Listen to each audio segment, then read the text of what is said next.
So hi guys, it's me Jannatul Fadasliz and welcome to my YouTube channel. তো guys আজকে ব্লগটা অনেক বেশি মজা হবে বিকজ আজকে আমরা করব হচ্ছে তরমুজের শরবত মানে ওয়াটারমেলন জুস। অ্যান্ড এই গরমের মধ্যে ওয়াটারমেলন জুসগুলো পেলে তো জাস্ট এত এগুলো এত মজা, এগুলো বানানো অনেক ইজি।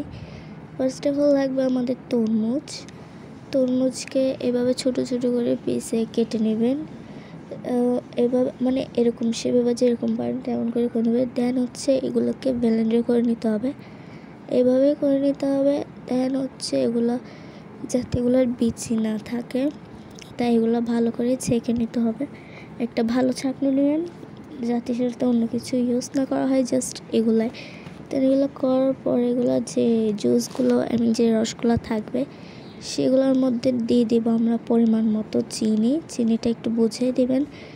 দেন দেব হচ্ছে এটার মধ্যে পরিমাণ মতো লবণ। দেন দেব হচ্ছে এখানে 1 চামচ গুঁড়া দুধ, আপনারা চাইলে এমনি দুধও দিতে পারেন। দেন এগুলো ভালো করে মিক্স করে নিতে হবে, অনেক ভালো করে নাড়াই নিতে হবে যাতে কোনো জায়গায় লাম্পস না থাকে পাউডার দুধের। দেন হচ্ছে এখানে এগুলো এগুলো যাতে ঠান্ডা থাকে, ওয়াটারমেলনটা ঠান্ডা নেওয়ার বেশি চেষ্টা করবেন। দেন হচ্ছে এখানে ছোট ছোট পিস করে রাখা তরমুজ দিবেন। দেন হচ্ছে এগুলো নেড়ে নেবেন।